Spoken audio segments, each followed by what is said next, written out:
Hello, and thanks for joining us on Encore. Coming up in today's music show, he's still New York's most famous English import. Sting meets us on 57th and 9th, or to be more precise, here in Paris for a highly symbolic concert. The Tribe returns almost 18 years after their last release. A Tribe Called Quest are back with what they say is their swan song. And we're joined in the studio by Fakear, France's star of new wave electro.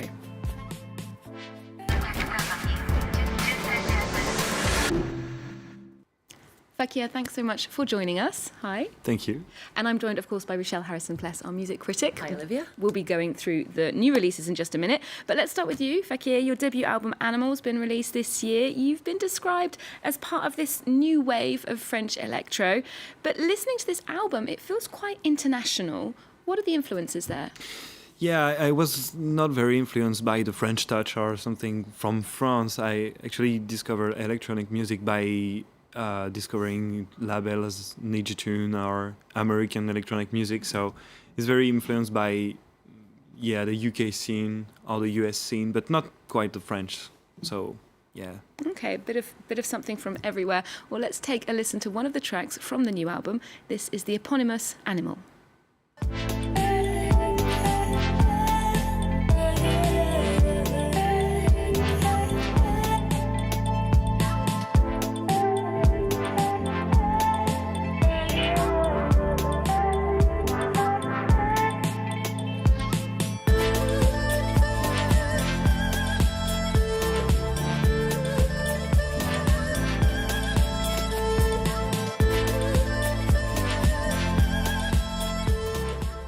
So the title of this album got us thinking here at France 24, and I want to know, what animal would you be? What's your spirit animal? Yeah, my spirit animal is tattooed on my left arm. It's a wolf. Nice illustration there. And I think it's because it's like a lonely animal, like to just go in the wild and stay a little on himself. So yeah, I think I'm a bit like him. Okay. Rochelle, do you have a spirit animal? I would have to say it's the native Australian bird, the kookaburra, which is known for its cackle, laugh, big laugh. Let's go back to the music now, though. You've been called the new genius and prince of French electro. Is there some pressure to follow in some pretty big footsteps? Yeah, it's a little bit pressure, but I don't want to just overthink this statue or something like that. I'm just thinking there will be always a new guy next year to take this job. So I can get the job for the year, but it's I don't know the English word for it, but it's very like an honor to be described like this. But I'm not making an illusion or some stuff. Okay, so your feet are firmly on the ground. I heard that your name, Fakear, it's your stage name, has a bit of a story behind it. What does that mean? Yeah, basically I was playing the guitar in high school with like rock bands and when I started making electronic music, like all my former friends said like, hey Theo, you're gonna make like fake music because it's only on computers and it's only virtual, so it's like a joke with all that, like I'm making fake music with my fake ears. A private joke with your friends then. Yep. Now you said electronic music goes beyond the nightclubs, beyond being music for parties. What do you mean by this? I mean that there a lot more to do with electronic music than just dancing on it, and I want to maybe like step by step say that message like through my music. Just you can like the best compliment you can make to me on stage is just seeing people in the front row just closing their eyes and just like, okay, I'm going somewhere I don't know, but I'm not making music for people to dance and just enjoying the party. It's more like a spiritual thing. I think you can make a lot of spiritual things with electronic music. Well, just quickly, now we were talking about it off air before. Last year you left Paris behind and you moved to a tiny village in the Swiss mountains. How has that impacted your music or perhaps your creative process?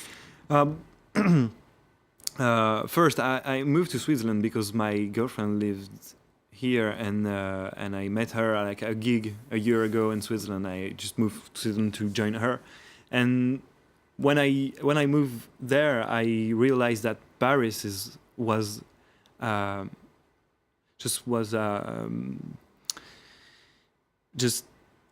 don't know the English word for this, but I don't realize how Paris influenced my music in a wrong way. And in Switzerland, I was just trying to get free, and I can make music like without thinking of those things, and it was like so comfortable and so impossible in Paris.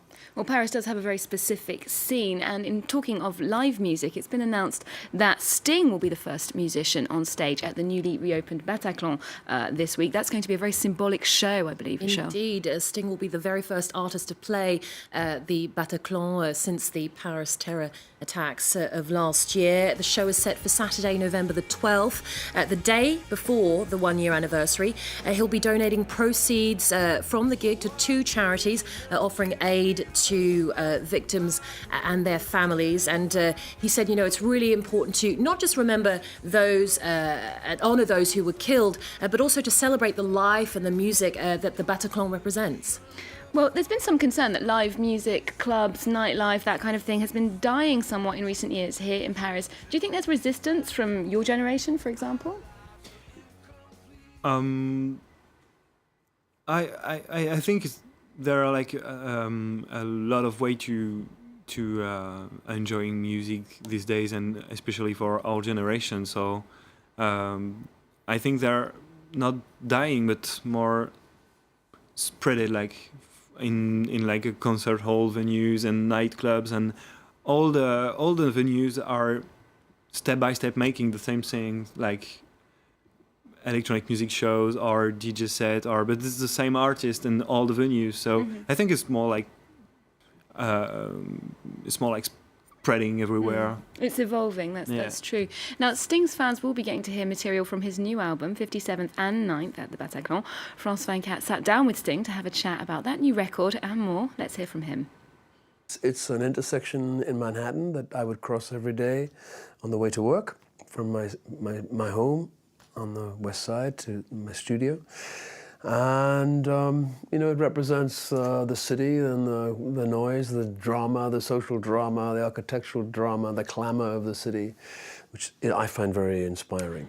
Rochelle, tell us a bit more about this album. This is a return to his roots in rock, I suppose. Indeed, it's his first rock record since 2003's Sacred Love, which for Sting, he may be this big rock star, but, over the last 10 years, he's been releasing esoteric material.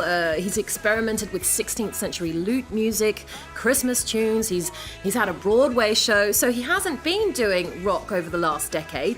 He said this album will surprise you. I don't know if it's surprising, but for me it certainly makes more sense for the ex-frontman of the Police to come back to rock roots.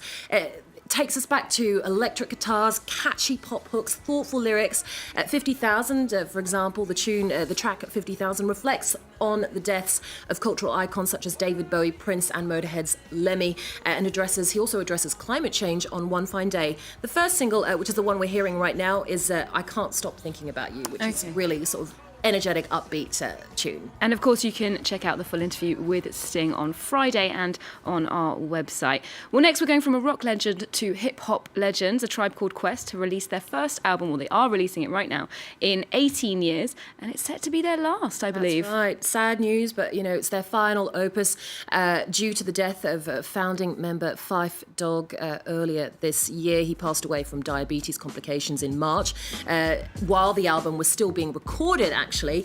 And, you know, they're one of the most influential hip-hop groups of all time, responsible for so many classics, such as one of my faves, Can I Kick It, which you could hear right there.